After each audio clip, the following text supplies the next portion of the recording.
Hi, my name's Theron, and I used to think silence kept a family together. But then my parents sold their house to fund my brother's startup and tried to move into mine without asking. Worse, they used my name, my home, my history, as if I was a placeholder in their story, a footnote, a fallback plan. They called it family legacy. But if I was part of that legacy, why did it feel like I was the only one being erased? Have you ever been pushed so far out of your own life that it didn't feel like yours anymore? It was one of those quiet Seattle mornings when the world felt like it hadn't woken up yet. The kind of morning that wraps itself around you like an old blanket. Light rain tapping the windows, black coffee steaming on the edge of the counter, and not a single voice in the house but mine. I had no intention of doing anything important that day.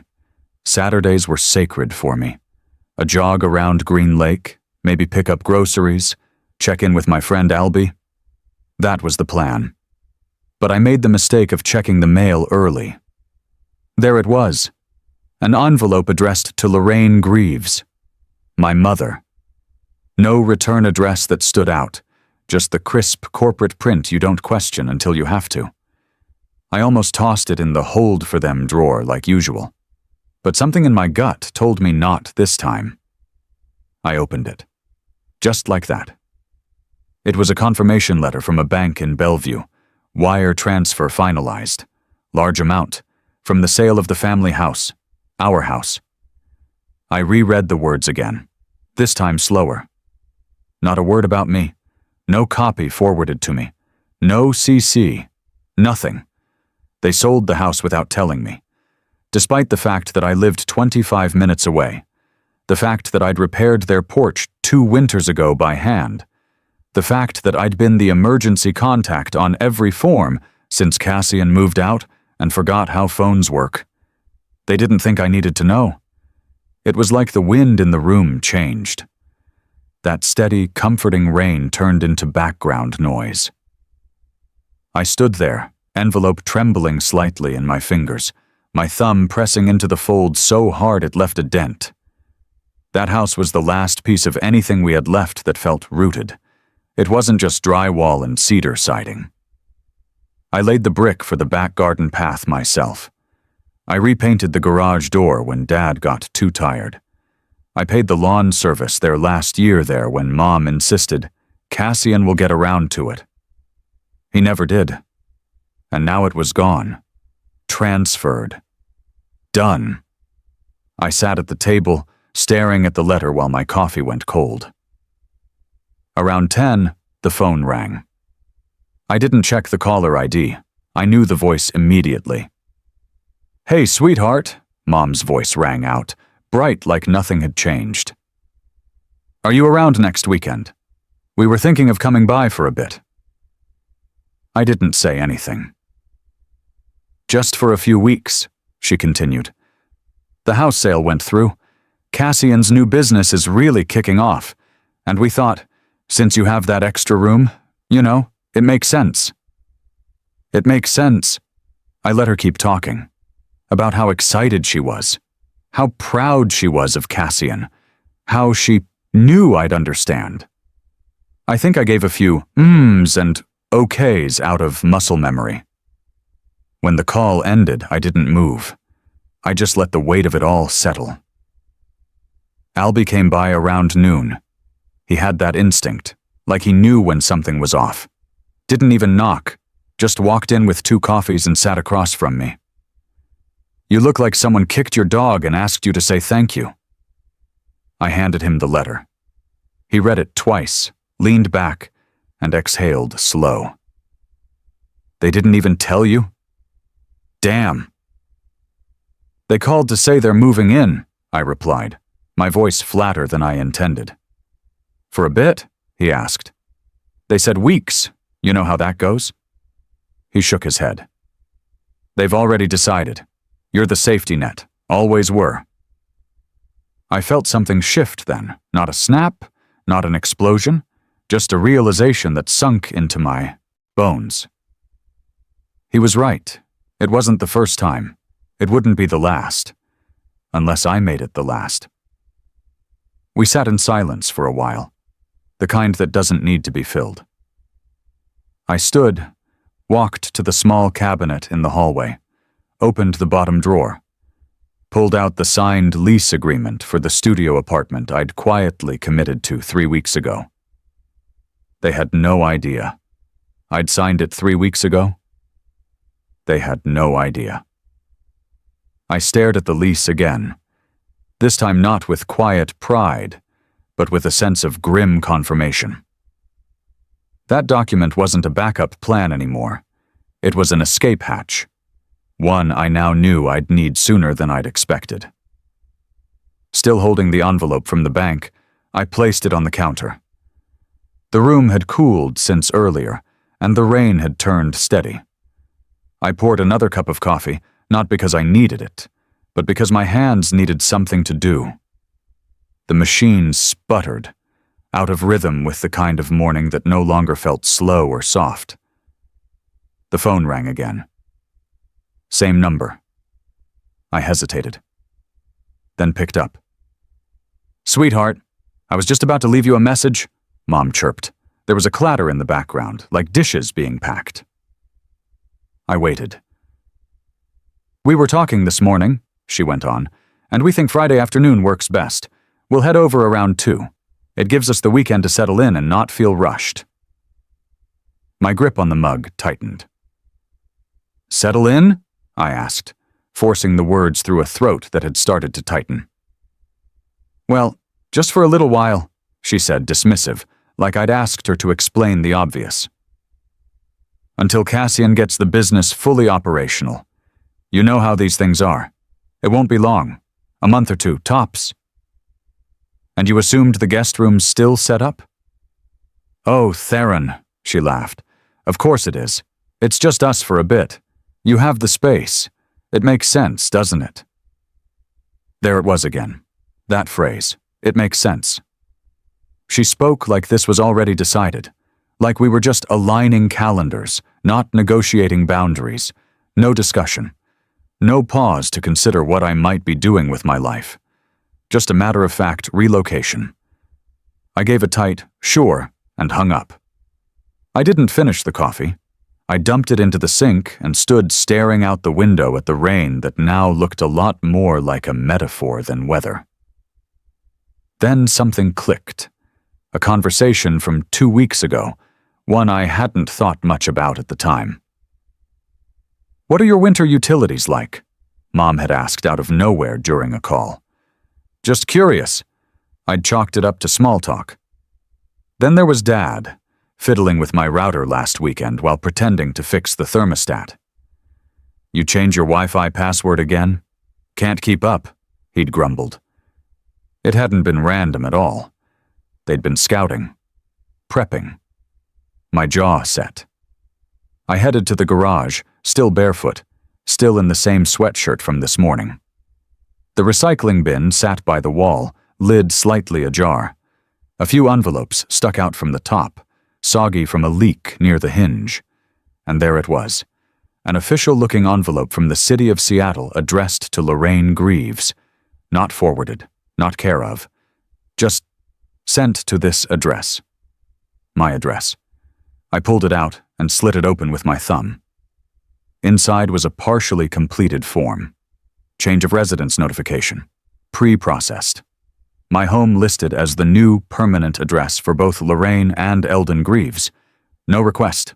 No warning. Just declaration. I dropped the paper, stunned at how effortless it all was for them. They hadn't asked because they didn't think they needed to. They believed that being my parents gave them permanent access, like my life was an inherited property deed. 10 years ago, when they moved in with Cassian for a while, there were discussions. Long, careful talks. I remember because Cassian whined about it endlessly. But with me? No conversation. Just assumption. As if my privacy was optional. As if my house wasn't a home, but an extension of their logistics. That kind of casual override stung in ways I hadn't prepared for. I stood in the garage holding the form in one hand, envelope in the other. A spider crawled along the edge of the bin, indifferent to my emotional collapse. I looked at the page one last time, at the address typed cleanly next to Lorraine's name, and tore it down the middle. Then again, until the pieces fluttered into the bin like damp confetti. Inside, I sat down at my desk. My laptop was already open. My realtor's contact was still saved at the top of my inbox. I began typing. "I'd decided to move before," I whispered to myself, hitting send. Now it was just a deadline. I wasn't angry. I was methodical. Anger fades. Documentation doesn't. That thought stayed with me like a heartbeat as I lay in bed staring at the ceiling the next morning. The sky outside still hadn't cleared, gray and soft, but my thoughts were sharper than they'd been in weeks. I could hear the rain ticking gently against the window pane, blending with the soft hum of the furnace kicking on. When I finally reached for my phone, the screen was lit with a calendar alert synced from the family group. Cassian's new design drop plus mom's storage pickup over 10 a.m. No greeting, no ask, just schedule. I slipped out of bed and moved through the house, barefoot. I didn't bother turning on lights.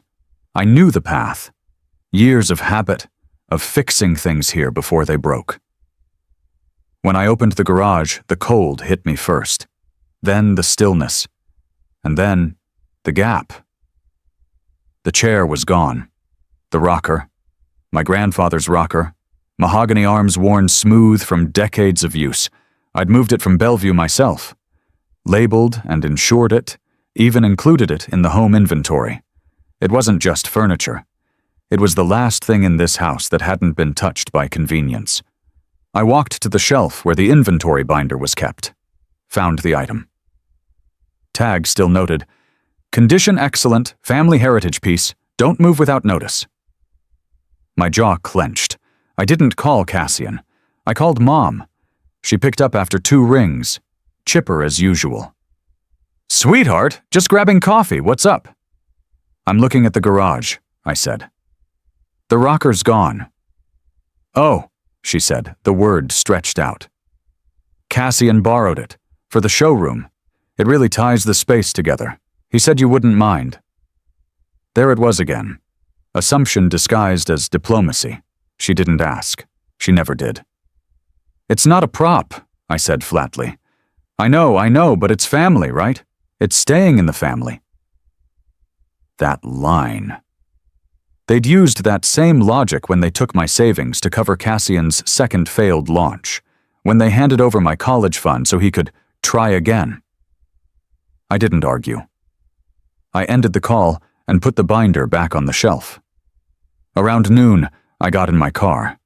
The rain had lightened, misting the windshield in slow motion. I drove to Cassian's new showroom in Belltown. Some converted loft space with faux rustic paneling and pendant lights that looked like they belonged in a magazine, not a startup. I walked in, smiled at the receptionist, said I was Cassian's brother. She waved me through like I was just another investor checking in. And there it was, center stage, the rocker. Under a spotlight, polished to unnatural perfection, with a plaque that read, "Family heirloom, source of inspiration." I stood there, silent, observing. The rest of the showroom was dotted with familiar objects. The brass lamp from Dad's office, the hand-woven throw blanket Mom claimed had been eaten by moths last year. A signed photo of Cassian next to them, hand on hip, looking like the face of a brand built on legacy. He'd curated an entire narrative out of our shared past, minus me. And yet, I said nothing. I strolled through, nodded at the layout. I even complimented the lighting to the staff on my way out. My heartbeat stayed level, my breathing steady. There was no confrontation, no raised voice, no scenes, because that's what they expected, that I'd either go along or go silent. They didn't expect something in between. The third option, memory and action. That night, I changed the lock on the garage.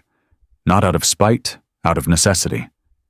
Then I sat at my desk, opened a blank folder on my laptop and titled it, Misused Property. Inside it, I created subfolders, photos, documents, inventory cross-references, a new spreadsheet tracking every item taken, borrowed, or vanished. I dated each entry. I attached photos when I had them. I wasn't building a case, I was building a record.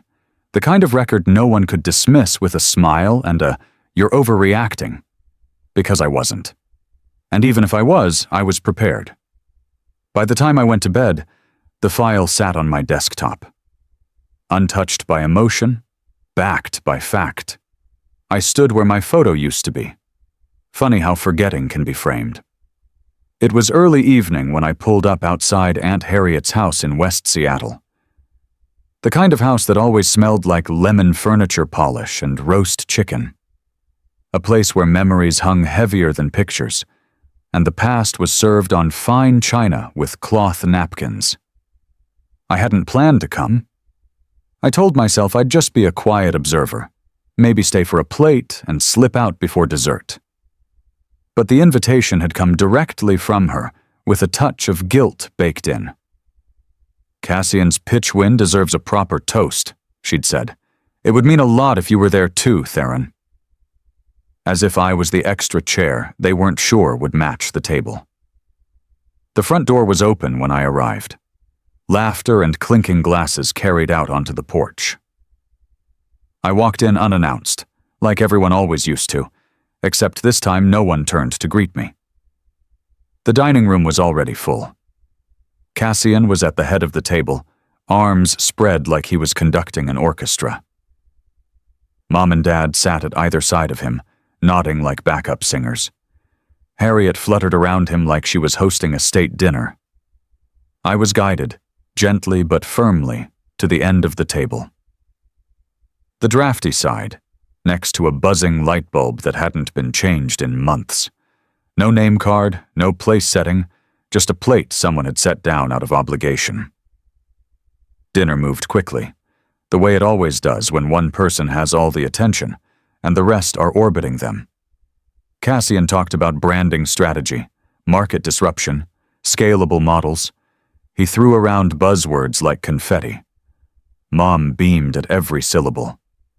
Dad chimed in occasionally with an approving grunt. Then Aunt Harriet stood and tapped her glass. "To Cassian," she said, "to the son who carries our legacy forward." Everyone clapped, everyone but me. I didn't raise my glass. I didn't need to. A cousin I barely recognized leaned toward me. "So, Theron, what are you working on these days?" Before I could answer, my mother jumped in. "Oh, he's between projects right now, taking a little break." "Bless his heart," Harriet added, slicing into her roast like she hadn't just gutted me with a smile. Laughter. That polite, short kind people use when they don't know whether to feel sorry for you or proud of themselves. Cassian didn't look at me, but he smiled. I excused myself after the second course, said I had an early meeting. No one stopped me. On the way out, I passed the hallway that led to the guest bathroom. Along the wall were the family portraits Harriet updated every few years, graduation photos, holiday group shots, framed memories that whispered a curated version of the truth. I stopped in front of the space where mine used to hang. There was nothing there now, just a clean patch on the wall, slightly lighter than the paint around it. That photo had been taken 10 years ago. The summer I gave up my trip to Europe so Cassian could cover his tuition shortfall. It was the last time anyone called me responsible. After that, I just became available. I stood there longer than I should have, coat still buttoned, car keys clenched in my fist. They didn't remove my photo out of malice. That would have required intention. No. They removed it because it didn't fit the narrative anymore. Because when Cassian is the hero of the story, there's no room for a brother who quietly keeps things from falling apart. I wasn't jealous, I was just exhausted. Being invisible isn't always painful. Sometimes it's just tiring. like holding your breath in a room full of people pretending they don't see you turning blue. I drove home without turning on the radio. The quiet was easier. They wanted me silent. I'd give them quiet, but not in the way they expected. I woke up that Monday to a buzz on my phone and a notification from Cassian. Just a link. No message, no subject. That was his style now. Minimal effort, maximum impact. Out of curiosity more than concern, I tapped it. It opened to a glossy crowdfunding page. Right at the top, in bold serif type. Join our family's legacy. Back Cassian Bly's vision. There was a slick promotional video embedded in the header.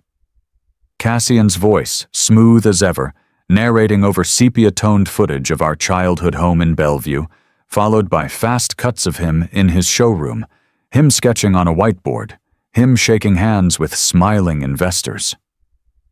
And then, my reading nook. The window seat in my house, the one I built myself over 3 weekends, the one with my books, my worn leather armchair, framed like it was part of his creative space. The caption read, Vision Incubation Corner, where legacy ideas are born. Below that, a description of the campaign. Rooted in family history, driven by innovation, with the support of my brother Theron, who has been the stabilizing force behind the scenes, we are finally ready to scale our impact. I sat there, the screen lighting my face while something inside me went still. Not angry, just suspended. I closed the tab and leaned back in the chair he didn't know was older than both of us. For a few minutes, I didn't move. I didn't have to. That's the thing about quiet rage. It doesn't shout. It just hardens. Later that morning, Albie dropped by for coffee. I showed him the campaign. He read through it once, leaned back, then shook his head like a man who knew better than to be surprised anymore. You want me to help you draft a rebuttal? He asked. No, I said, not yet. Because this is next level. You know that, right? He's claiming you're backing his grift.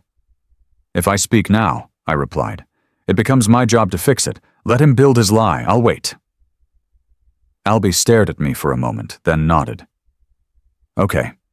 Just don't wait too long. I spent the afternoon catching up on client emails, half listening to a podcast about elder care reform. But my mind kept going back to that page. Not the words, the staging. The way my life, my house, my history had been absorbed into his marketing pitch. By noon, I headed out for a sandwich at a deli in Capitol Hill. It was crowded, like usual, but I liked the noise. It was the kind that didn't ask anything from you. I ordered, sat by the window, unwrapped my sandwich. And that's when it happened. A man in a fleece vest and startup cap walked by my table, stopped mid-stride, and turned back. Hey, he said, pointing at me. Aren't you Cassian's brother? I didn't answer right away. I just looked at him. He smiled. You guys are building something incredible. That campaign's everywhere. Smart move anchoring it in family. Real classy? I nodded. Said, thanks, with a small smile. He moved on. I stared at the sandwich but didn't take another bite. I left the shop a few minutes later, walked back to my car, sat behind the wheel, inhaled, exhaled. In that moment, I didn't feel like a man. I felt like a logo, a brand extension. Back at the house, I locked the front door behind me, then walked to my office. Closed that door too. I pulled open the drawer where I kept things I wasn't sure how to use yet. Pulled out the small digital voice recorder, checked the battery. Then I reached for my yellow legal pad. If they wanted to turn me into a part of the story, fine. I'd become the part they didn't see coming. I wasn't preparing to fight. I was preparing to finish. By the time I got home Thursday evening, the city was soaked through. The kind of rain that doesn't make a sound, just hangs heavy over everything like a wet coat you can't shrug off. I'd just wrapped a client meeting, one of the few people left who still knew me as Theron the consultant, not Theron the backdrop to Cassian's brand. As I stepped inside, kicked off my shoes and loosened my tie, my phone buzzed. Bank alert. Unusual withdrawal. I frowned. I hadn't touched that joint account in over a year, the one Mom and Dad set up when they insisted on simplifying family finances. I kept it around mostly out of inertia. Figured if anything major happened, I'd get a heads up. But this wasn't a heads up. It was a flag. I sat down, logged in. The screen loaded slow, as if even the site didn't want to show me what came next. Account owner, Cassian Bly. My name was gone. The entire access history showed no login from my IP, just activity from his devices starting 2 weeks ago. I called the bank. The rep on the line was polite, professional, and utterly unhelpful. Yes, Mr. Dwyer, according to our records, both parties authorized the change. We have signatures on file. No, I said, you don't. She paused. Would you like us to email you the scanned documents? Immediately. 2 minutes later, the PDF popped into my inbox. I opened it, already knowing. But seeing it? Seeing that shaky imitation of my signature, one I hadn't used since high school, scribbled onto an official transfer form? I felt sick. It wasn't just money.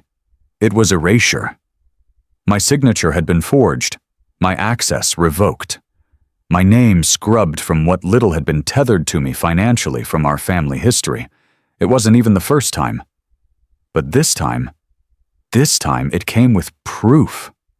I didn't move from that chair for an hour, just stared at the screen while the rain picked up outside and my thoughts went still.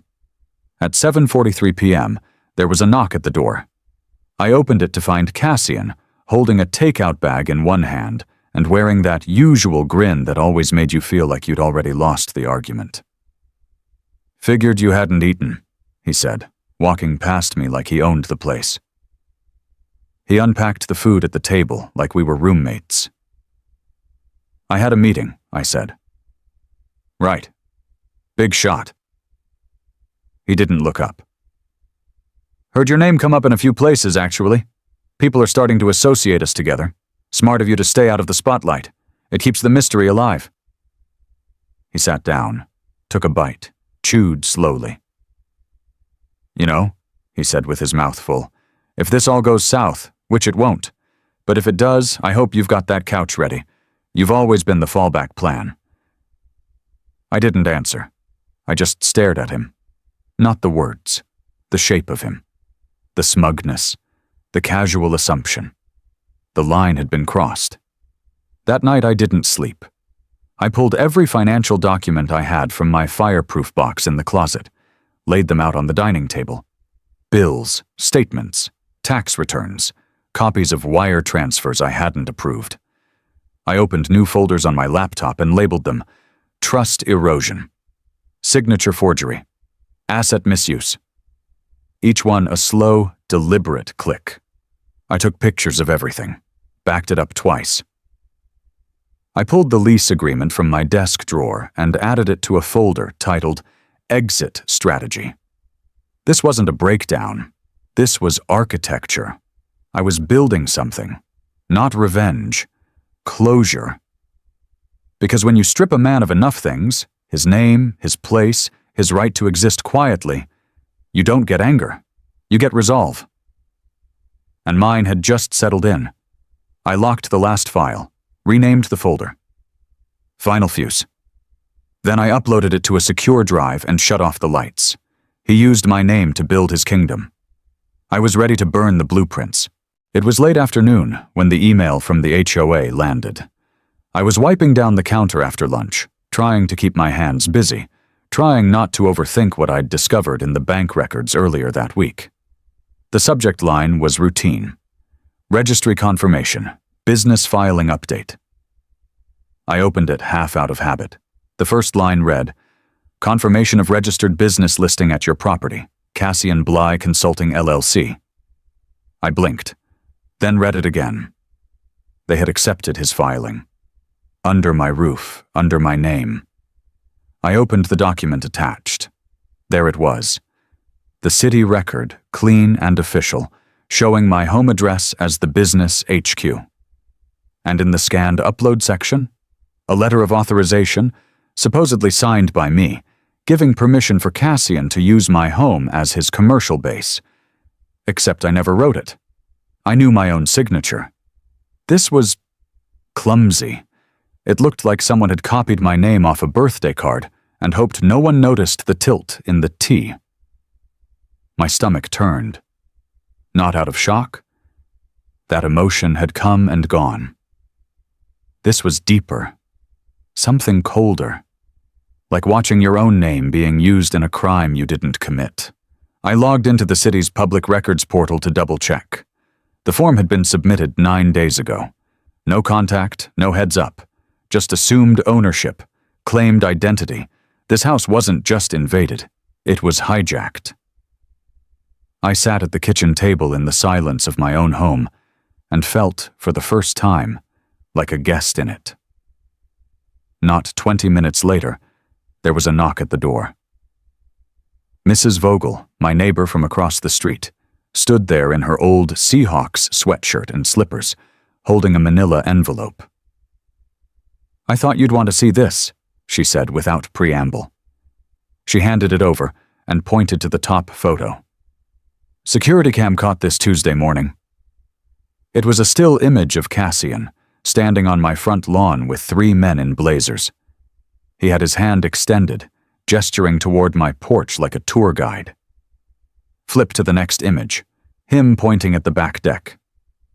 Next, the patio.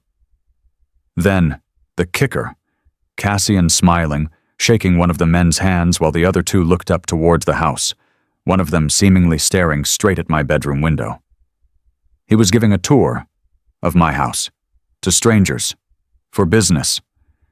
I thanked her, closed the door, and stared at the photos again in my office, heart thudding slow but heavy. Then I got up. I moved room to room, one at a time, taking down any shared photo, any framed picture that included him or them, or anything that made it look like this space belonged to anyone but me. I locked every drawer in my home office, changed the Wi-Fi password, turned off the guest access on the thermostat app. I wasn't spiraling, I was reclaiming. I opened a new email to my lawyer and attached the scanned photos, the HOA email, and the fake letter. Subject: cease and desist. Urgent. Then I grabbed my phone and started recording. A full walkthrough of the property, room by room, time-stamped, narrated, documenting what was mine, what wasn't moved, what was now evidence in case this blew up worse than it already had. By the time I got to the living room, my voice had settled into something almost robotic, detached, but firm, like a man filing a report on his own robbery. As I set the phone down to stop the recording, I heard the crunch of tires on wet gravel outside. I moved to the window. Cassian's voice came through before I even saw him. "Let's head inside," he said cheerfully to someone in the driveway. "It's all prepped." I didn't move, didn't speak, just watched, because I wasn't just done being the fallback. I was done being the silent co-signer to my own erasure. Cassian built a house of cards on my silence. I just opened a window. The lobby smelled like espresso and expensive ambition. Chrome and concrete, that modern warehouse chic tech startups love. It was demo day at an innovation hub in downtown Seattle, and Cassian had found a way to secure a presentation slot in front of some real investors. Not the usual friends of the family types. These were the kinds of people who wore Patagonia vests over button-downs and carried their startup equity spreadsheets like gospel. I arrived 10 minutes early, checked in under a pseudonym, and took a seat near the back. Hood up, ball cap down. No one looked twice. The event had already begun. Founders with smiles too wide, ideas too vague. Cassian's was last. When his name was called, the room shifted. You could feel it, He had presence. That damn smile of his worked better under lights. "Ladies and gentlemen," he began, "we're not just building a business, we're building a legacy." I almost laughed. He clicked through slides showing his creative journey. Photos of our childhood home in Bellevue, Cassian pretending to sketch at a dining table he hadn't sat at in a decade. Then my reading nook, again, labeled as the corner where vision took root. Then my house, presented as the company's headquarters, a reflection of family grounding and architectural identity. My home, my name, my walls. He wrapped with a smooth transition into market data and projected valuation, then opened the floor to questions. A man in a gray suit raised his hand. "Greg Wallace, representing Red River Holdings. Mr. Bly, can you clarify your current operational structure, specifically your headquarters? Is the address listed in your campaign materials still valid?" Cassian hesitated. "Just a beat, enough to crack the polish." "Yes," he said too quickly. "That address is still functional. We're transitioning to a larger space as we scale." The lawyer didn't blink. "So you're claiming full use rights to that property?" "Yes," Cassian said, then added, "with family permission, of course." I stood up. The room turned.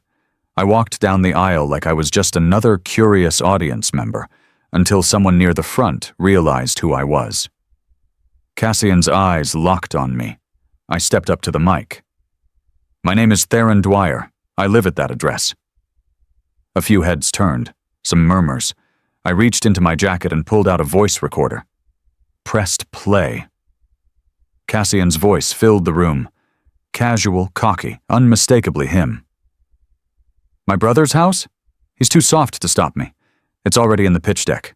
He won't say a word. He never does." Silence. Then a gasp. Someone dropped their pen. I looked at the panel.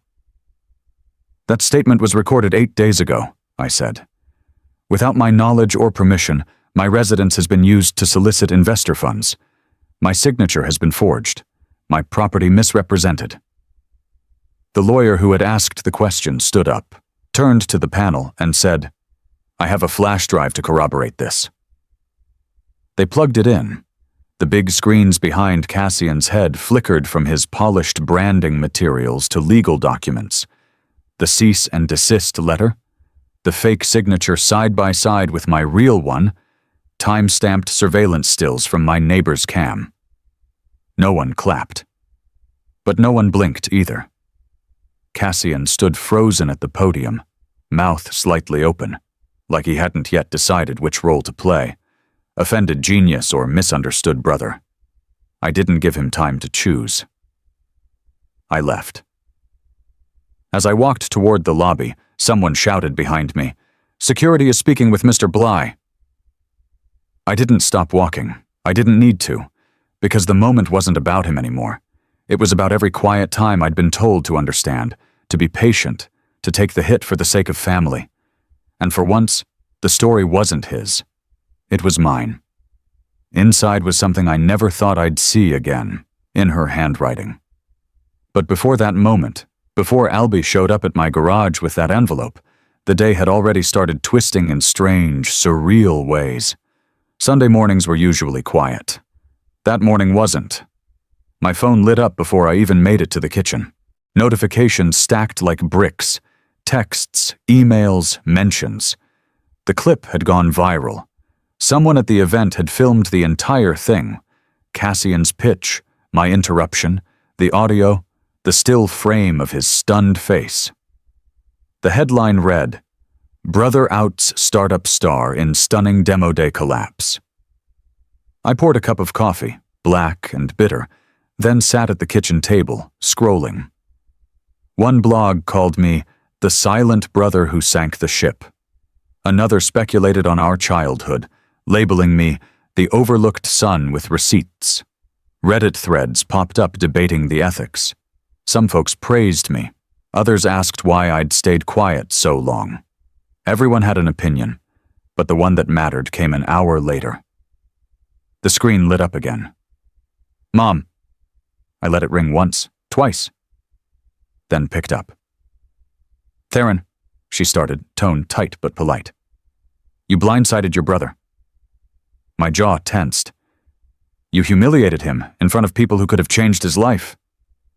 "I didn't forge my name onto a business document," I said. "You're his brother. And he used me." Silence. "You think airing this publicly helps anyone? What happened to family handling things like family?" I swallowed. "He built this with lies, Mom. He dragged my name through every corner of that business without asking. I tried staying quiet." "We're your family. That meant nothing to you?" I could hear her voice cracking, not with grief, but with that quiet kind of anger born out of pride being wounded. She hung up before I could answer. By early afternoon, I'd nearly convinced myself to let the dust settle. Then I saw the Facebook post. A photo collage of the Bellevue house, Cassian smiling beside Mom on the front steps, old Christmases, barbecues, not a single image with me. Caption: "Real families stick together. We support our son during this unjust attack. Family first, Chew, Bly legacy." Friends flooded the comments. "You raised a brilliant man, Lorraine. Cassian's vision is inspiring. Haters can't shake true greatness." It was like watching a movie about a life I never lived. Or maybe one I'd been cut from. I didn't react online. I didn't comment or send a message. Instead, I opened my inbox. A new message waited from a name I didn't recognize. Subject: "Thank you." Inside, a short paragraph. A woman named Deborah. Her daughter had lost her college fund investing in one of Cassian's earlier schemes. She'd never spoken up because she didn't want to shame her family. "Your silence helped him," she wrote. "Your words stopped him. You gave some of us a way to explain what happened without sounding crazy." I read it twice, then again. For the first time that day, I didn't feel like the villain in someone else's rewrite. I was back in my garage when Albie knocked. The lights were off. I was sitting in the same folding chair I'd used the night I documented the inventory. The rocking chair was still missing, like a ghost that never showed up in photos, but you knew had been there. I opened the door and saw Albie holding a letter. "Your mom sent this to my place," he said. "Didn't want to risk you ignoring it." I took it. The envelope was cream-colored, handwriting familiar but unsteady. I didn't open it right away. Albie stood there, like he wanted to say something else but didn't. Instead, he said, "I'll let you read it alone." And just like that, I was holding a piece of her voice. Something I thought I'd never want again. I didn't need revenge. But I did need resolution. And someone needed the truth. The envelope from Mom sat untouched on the counter for hours, its edges curling slightly from the morning humidity. Albie had dropped it off the night before, after I'd told him about the post, the phone call, the knock in the garage that wasn't Cassian. He didn't ask questions. He just handed it to me like it was too hot to hold. Her handwriting was unmistakable. Shaky but familiar, like someone trying to spell their way back into a conversation they walked out of. I opened it without ceremony. No apology, no emotion. Just a single sentence, written in blue ink. Was it always this bad? I folded it shut and placed it next to my coffee. The answer didn't need writing. Later that morning, I met with a group of former investors. We gathered at a quiet cafe tucked behind a record shop in Belltown. It was neutral ground. I chose it for the lack of foot traffic, and the fact that the booth in the back had a plug socket and a curtain you could pull halfway closed.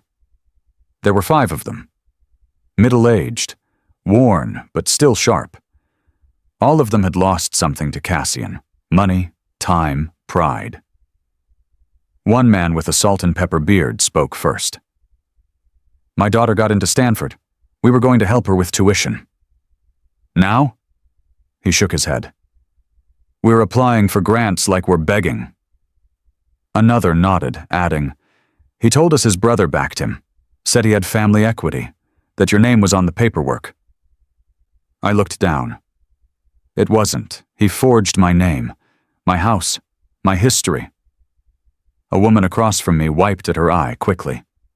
He said you were all in, that the family was aligned. I wasn't, I said. I pulled out a manila folder from my bag and slid it across the table. Here's what I've compiled. Timeline, emails, legal docs, all verified. They began flipping through it quietly. No one said anything for several minutes. Only the sound of papers shifting, coffee cooling. I'm not a lawyer, I said, but I know what theft looks like. You have every right to pursue recovery. You're the only reason we can even try, one whispered. After the meeting, I walked a few blocks to clear my head. There was a chill in the air now, and clouds hung low, but I didn't zip my jacket. I wanted the cold. Back home, I made tea. I wasn't in the mood for coffee anymore. I checked my voicemail. It was her, Emily, my ex. Theron, she began, her voice pinched. I found something, and I owe you an explanation. She paused. I could hear city noise behind her, the shuffle of people passing by. Remember that licensing contract Cassian asked me to witness? The one for his tech prototype? She didn't wait for an answer I couldn't give. He used your name. I only realized it last week when the firm ran a cross-check and flagged the signature. I thought you knew. I'm sorry. I'm really sorry. Click. I set the phone down. My hands didn't shake. My pulse didn't jump. But something inside me shifted into alignment. Like the final piece of a puzzle dropping into place. Not with a click, but a thud. I walked to my office, turned on my computer, and opened a folder titled Restitution Plan. It was already half full. Templates, statements, chronological maps of fraud, organized by victim and date. Below it was another folder, unlabeled until now. I renamed it Last Tape. I didn't know yet what it would hold, but I knew exactly why I'd need it. Because sometimes justice isn't about punishment, it's about memory. I hadn't expected her handwriting, or the 3 words she left inside. But before that, there was the moment I hit submit. It was midweek, dusk settling into the edges of the kitchen windows like condensation. I'd logged into the company portal, the resignation letter blinking at me like a quiet dare. I'd written it months ago, saved it, revised it, deleted it, rewritten it. Today I clicked once, then again to confirm. A new file opened right after. Relocation request, approved. New role, new city, 400 miles south. Clean slate. I didn't smile, but something inside unclenched. The next morning I drove out to Bellevue. The house looked smaller now. A for sale sign stood on the lawn, tilted slightly from the wind. I parked across the street and stared for a long while, until a jogger passed and gave me a nod that broke the moment. I stepped out and walked the perimeter, not trespassing, just tracing memories. That back fence? I rebuilt it one summer after Dad said it was a young man's job. The upstairs window? I'd paid to fix it after a baseball cracked it during Cassian's birthday party. The boiler inside? I'd stayed up all night during that one storm when it quit, just so they could have hot water in the morning. Now it stood empty. No plaque, no mention of who used to live there. Just a house, and the ghost of a boy who kept fixing things no one remembered broken. Back home I checked my email. Subject, family. From Lorraine. The message was long, longer than anything she'd written in years. It started as an apology, but veered into explanation, then justification, then nostalgia. Phrases like, "You have to understand," and "We never meant to hurt you," dotted the paragraphs like emotional potholes. Then a second message pinged in. From Dad, just one line. I should have said something. I read them both, Once, then again, and I replied only once. I don't need words, I needed actions. It's too late for one, and too early for the other. I didn't wait for a response. That afternoon, I began clearing out the house. I left the chair. The one Cassian stole and I reclaimed. I left a framed copy of my lease on the wall, proof I was never truly tethered here. And on the desk, I left a sealed envelope, labeled inventory. Inside, a list of every item taken, returned, or repurposed. No accusation, just facts. Closure doesn't always come with goodbyes. Sometimes it's in what you leave behind. By dusk, I was driving south on the interstate. The sun dipped below the trees, setting fire to the sky. My new apartment building had a glass lobby and a quiet elevator. As I stepped inside, the doorman handed me a small envelope. "Someone dropped this off," he said. "Said you'd know who." I looked at the handwriting. Not Mom's, not Dad's, Emily's. The return address was blank, but inside, just a folded note card and 3 words, scrawled in her sharp, compact hand. I turned it over and read them again. They didn't ask for anything, didn't explain, but they were enough to stop me in place. It cost me everything to be seen. But it's the first time I've ever truly felt visible. The letter came early. Certified envelope, Cassian's handwriting, the same messy loops he used on thank you cards when he was a kid.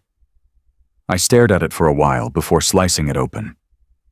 Inside was a folded note on thick paper. No greeting, no warmth. "I'm sorry you felt the need to make a public spectacle.